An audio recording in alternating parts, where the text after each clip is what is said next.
Holy shit. Holy shit, holy shit, holy shit. Guys, we're back to form! Okay, so to give some quick context, I'm a massive Marvel fan. Have been since Sam Raimi's first Spider-Man film when I was a kid, and have been religiously following the franchise ever since through better or worse. And guys, let's face it, we're finally done with Phase 4, and it was utter garbage.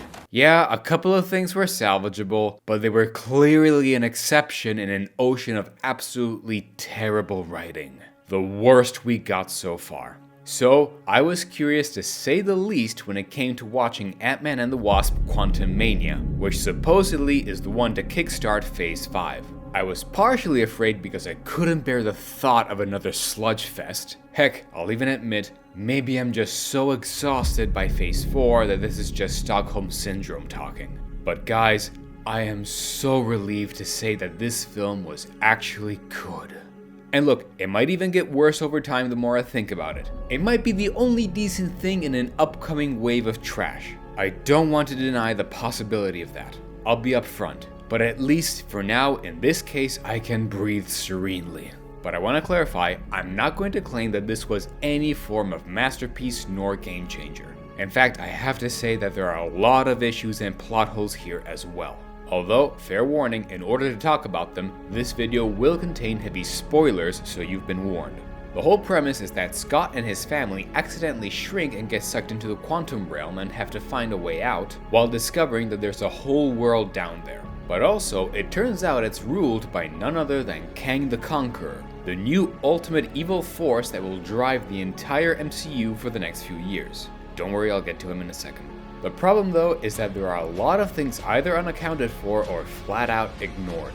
For example, it was established that this realm has different rules of time and space, and in fact, Scott Lang spent hours in it from his point of view, only to have years pass by during the events of Endgame. Something, however, that was ignored in the previous Ant-Man and the Wasp, considering that Janet Van Dyne spent 30 years there and time seemed to be one-on-one with our world, so I guess this inconsistency isn't new.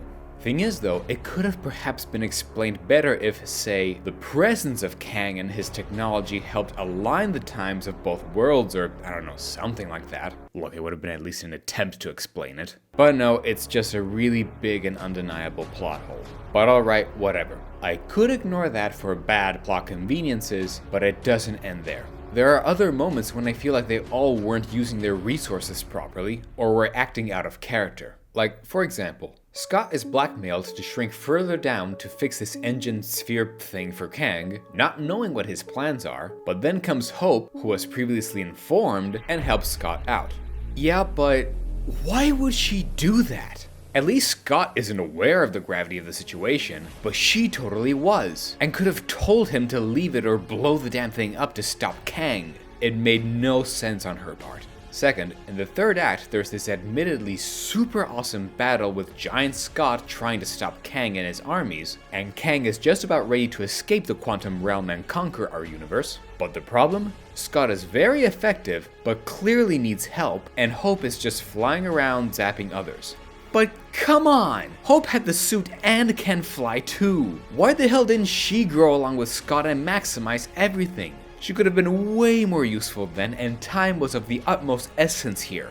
Not like it's totally out of the realm of possibility, since we see a version of her do the same thing in that What If episode. I know, it's not the same universe, but it is hinted as a possibility. Plus, it's not that hard to do with these suits anyway, as even Cassie found she could just insert one of Hank's growth discs and it could have worked. I get it if she wasn't used to it like Scott, or if it wouldn't have worked for only a few minutes, but at least try, the whole universe is at stake here. Oh, and speaking of Scott, again in the third act, he grows way bigger than he usually does. Alright, cool, but why stop there at all? Like, I thought that growing to, I don't know, about 50 feet tall or whatever was just the maximum growth limit that he had. Except that isn't a factor here anyway, cause he's not actually big. He's still small, quantum level small in fact, and is only technically not as small here. This isn't growing so much as it's slightly unshrinking. So what's stopping him from getting even bigger at this point and use Kang's fortress like a tennis ball or something? There wouldn't even be strains on his body since, again, he's not technically actually big.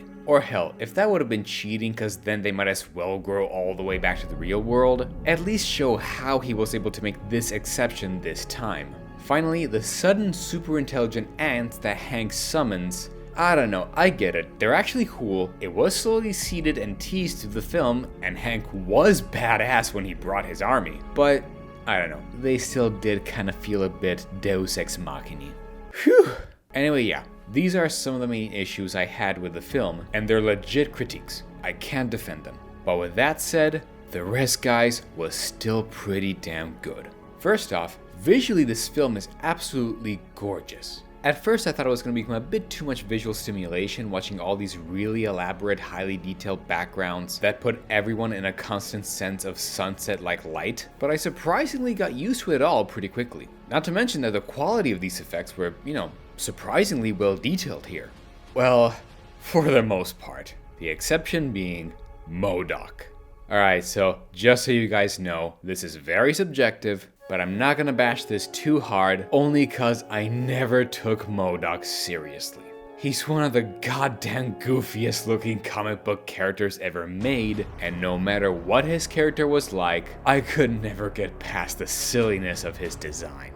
And in fact, I always thought that a live-action MODOK was always going to be doomed no matter what, and, well, I mean, look at him. Look, I know it's not the same character, but to me, it's fine that it's Darren Crane. In a weird way, it makes sense considering how the film explains he got here. But oh my god, does he look so goddamn weird. And I'm so relieved that at least the film was always pointing out the weirdness for us. For real, it's the one place where the Marvel humor was fully justified.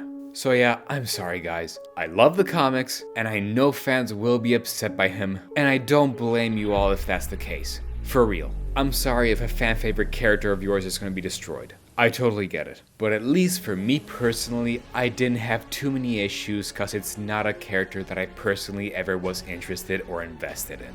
So, sorry, but take that for what it's worth. Speaking of the humor, by the way, I admit the first half of the film did kinda fall back on the now annoying Marvel humor trope, but I gotta say, it didn't do it nearly as much as I feared. It's a bit cringe, and it doesn't let you feel the weight of things at times, but at least it's not like Thor Love and Thunder levels of terrible. Plus, it's Ant-Man. I accept that he's one of the MCU characters where you can allow yourself to be a little less serious. But then, the second half arrives, and the entire tone changes completely to a much darker and more serious one, and it's all thanks to one single man, Jonathan freaking Majors as Kang the Conqueror.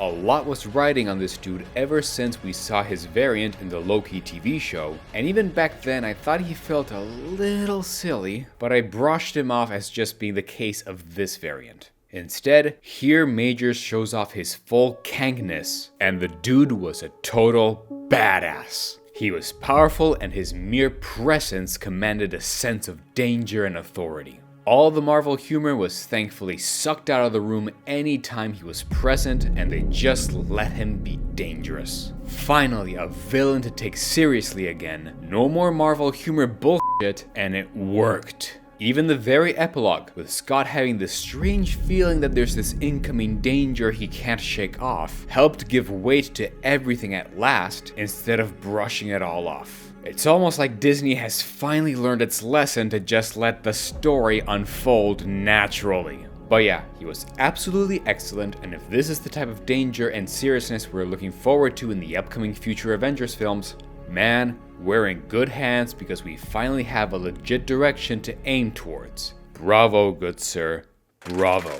Oh, by the way, I need to address the trailer. I personally forgot at the time, but admittedly, many are complaining that the trailer was promoting a very different story, that Kang was going to offer Scott the possibility of, altering time so he could have more time with Cassie instead of missing the 5 years of her life, and instead the film showed that the plot had nothing to do with that, and it felt like very false advertisement. Which is totally fair, but honestly, I'm so relieved that this didn't happen. I get it. Scott loves his daughter and will do anything for her. But if he had accepted such an offer, it would have made him a complete idiot. He not only fought with the Avengers, but he already did time travel already, and witnessed firsthand how goddamn dangerous it is. Yes, he's sad that he missed out on Cassie, but the two are fine together. They're at peace that it legit wasn't his fault, and are enjoying their time together now. He actually has learned his lesson, grown as a person, and has become fully responsible for his actions and responsibilities. If he had accepted an offer from a dude who promised to alter time for him, it would have been absolutely out of character. It would have been as bad as Doctor Strange putting time, space, and memory in danger just cause one kid wanted everyone to forget his secret identity, and we all know how stupid and character breaking that was. So yeah, I get the frustration of the false advertisement, but trust me guys, for the integrity of his character, it was a major save for Scott never to be offered that for real and never take that offer for real. Speaking of which, the rest of the film, including Scott, was handled super well. Scott is charismatic as usual, although we finally get to also see a more serious and heroic side of him as well. For someone who's portrayed as just coasting through life at the beginning, he proves his worth by taking a shockingly good beating from Kang, and yet still always stands back up no matter how broken he is, like a true strong hero should be. No fooling around this time, and it was such a breath of fresh air to see that. Even Katherine Newton steps in for the first time to fill the role of grown-up Cassie Lang, and personally she did a pretty damn good job, having excellent chemistry with Paul Rudd's Scott Lang. The only real issue I have, and this is no fault of Katherine Newton herself by the way, is that I do admittedly feel pretty bad for Emma Fuhrmann, who played Cassie in Endgame and had a whole potential career ahead of her with that role, only to have it snatched away to be recast for this. But I guess that's Hollywood for you, or at least that's Disney for you. Oh, and finally, there are 2 end credits scenes here, and they're both important. The mid-credit one depicts the entire group of Kangs as they discuss the death of this Kang we followed so far, and they're now preparing to move in to create a whole bunch of problems for the rest of the entire multiverse. The Kang Dynasty is indeed coming. And the end credits scene is, surprisingly, a small teaser of Season 2 of Loki, and he and Morbius are hunting down another Kang variant in the past. Great tease. So yeah guys, honestly, I personally had a blast with this. I know there are a lot of problems, and they're pretty big undeniable ones. I want to make that very clear. But honestly, maybe it's just the fatigue of Phase 4 talking and I'm just deluding myself, but I seriously was much more relieved about this than I expected. At least they got the basics of the main character right. It's been so long since I felt almost anything of quality for the franchise, and I'm hoping beyond hope that this is a sign that Disney finally learned to stop screwing around and return to telling actual good stories with good quality again. Heck, I'll even take mediocre so long as we can officially put Phase 4 as just a bad memory behind us. Do not mess this up again, Disney. So, go give it a watch, let me know what you think in the comments down below, don't forget to like, share, and subscribe to the channel, please join my Patreon to help support what I do here, and I'll see you all at the next Quickie review. Take care all, bye!